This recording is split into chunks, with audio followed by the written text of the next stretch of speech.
যারা ট্যাক্স ধার্য করছেন, যারা নিচ্ছেন, পদে পদে এখানে ব্যাপক দুর্নীতি। আমার মনে হয় প্রায় 1000 গুণ বাজেটের সাইজ বাড়ছে, জনগণের ভাগ্যের কিন্তু পরিবর্তনশীল বাজেট কিন্তু কোনো কাজে লাগেনি।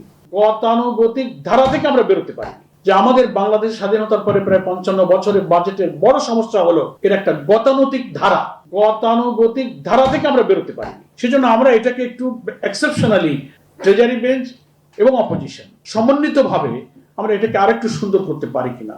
আমাদের কখনো কখনো এদেশে বাজেট হয়ে উঠেছে মানুষকে শোষণের হাতিয়ার, কখনো লুটপাট এবং অর্থ পাচারের একটা সুপরিকল্পিত বন্দোবস্ত হিসেবে আমরা বাজেটকে দেখতে পেরেছি। কখনো এই 55 বছরের বাজেট জনগণের ভাগ্য পরিবর্তনের হাতিয়ার হয়ে ওঠেনি। আমরা দেখতে পেয়েছি বাজেটের দুটো সাইড, একটা আয় একটা ব্যয়।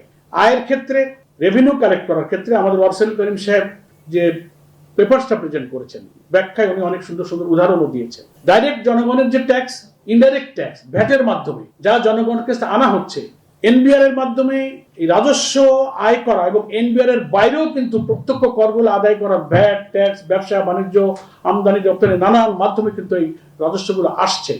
সেই রাজস্ব আদায়ের কর্তৃপক্ষের মধ্য দিয়ে যে সীমাহীন দুর্নীতি যারা আদায় করেন, এনবিআর এর সেই অথরিটি, ইনকাম ট্যাক্সের অথরিটি, যারা ট্যাক্স ধার্য করছেন, যারা নিচ্ছেন, যারা ভ্যাট ধার্য করছেন, পদে পদে, সময় নাই, পদে পদে এখানে ব্যাপক দুর্নীতি।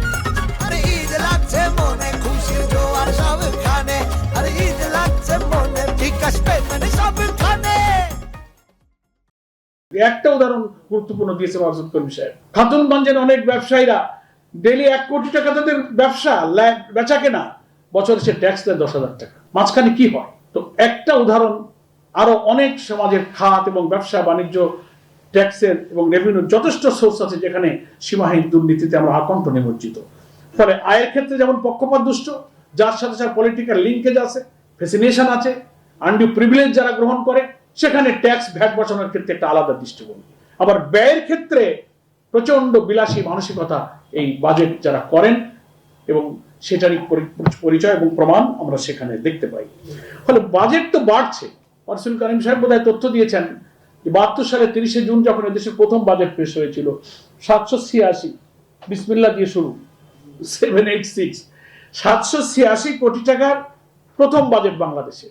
55 বছর পরে সে এখন আমরা 9,30,000 কোটি টাকার বাজেটে যাচ্ছি। হিসাব করলে প্রায় 70 থেকে 109,000 গুণ বাড়বে।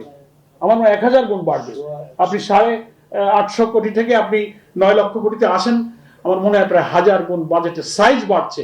কিন্তু জাতির বা হোক সে 1000 গুণ, 800-900 গুণ বেড়ে গেল, কিন্তু আমাদের জনগণের ভাগ্যের কিন্তু পরিবর্তনশীল বাজেট কিন্তু কোনো কাজে লাগেনি।